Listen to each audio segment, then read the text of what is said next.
Friends, దీని గురించి ఇది గాలియాకు అంటారు. ఇది మనము బాగా తినాలి, మన ఆరోగ్యానికి మంచిది. సంవత్సరానికి ఒక రోజు ఒక నెలలో మనకు చిక్కేది ఇది. అంతవరకు మనం ఎప్పుడు చిక్కదు. మనమైతే ఇప్పుడైతే మనం తినచ్చు దీన్ని బాగా. దీన్ని తిన్న తర్వాత మన ఆరోగ్యం బాగుంటుంది. ఆపాలను తింటే బాగుంటుంది మనకు ఆరోగ్యము. ఇది మాకు మా పెద్దలు, మా అమ్మ, మా నాయన మాకు అన్నం లేకపోతే ఇంట్లో తినేకి ఈ ఆకులు కచ్చి మాదిరిచ్చి పెట్టినారు మాకు. మేము తిన్నాము ఇది. తిని ఇప్పుడు దీన్ని తయారు చేయడం వల్ల శనగిత్తనాలు, తెల్లవాయి, ఒట్టిమిరపకాయల పొడి, ఈ గాదిరాకు బాగా నీట్గా ఇట్లా పీక్కొని అన్నీ తరిగేళ్ళు ఇట్లా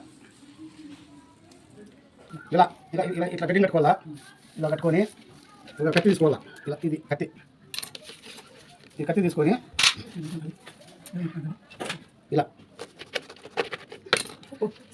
ఇట్లా ఇట్లా తరగాల. ఇట్లా తరిగేసి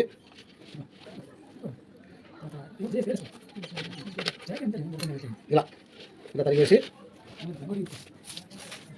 మళ్ళీ ఇది సైడ్ ఉండేదంతా మళ్ళీ లాస్ట్లో మనం ఇది చేసుకోవాలి. హలో ఫ్రెండ్స్, ఇట్లా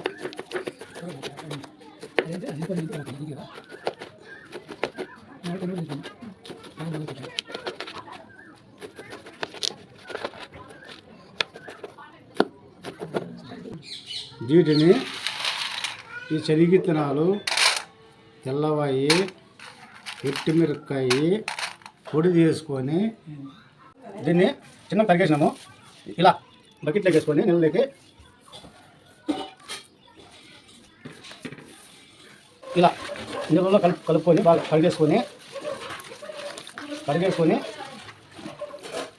ఇలా ఇలా పిండేసుకొని మన ఇంట్లో రైస్ కుక్కర్లోకి ఇలా వేసుకోవాలి.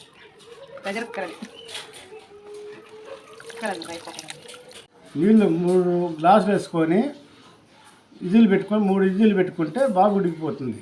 ఇలా వడేసుకోవాలి. ఇజీలు వేసి పోసుకొని ఈ ఉడికింటే గాలియాకు వడేసుకోవాలా. ఇలా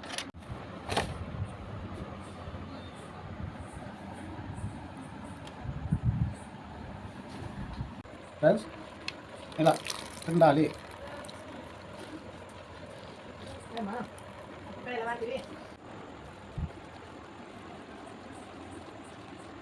ఇలా ఉండాలి. ఇలా బాగా గట్టిగా రసం లేకుండా పిండేసి అట్లా పెట్టుకోవాలి.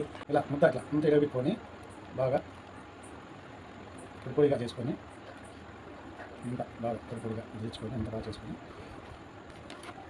ముద్ద అనేది లేకుండా బాగా పొడిగా చేసుకొని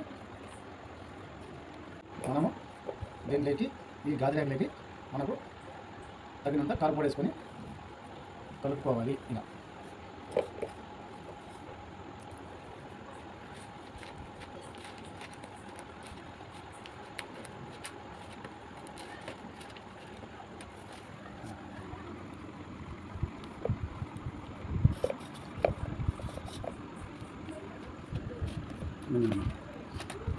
బాగుందేమో. అది ఎలా ఉంది చూడు.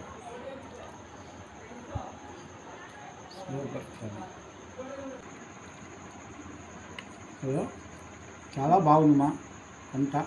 ఫైనల్లీ ఇలా రెడీ అయింది చూడండి ఫ్రెండ్స్.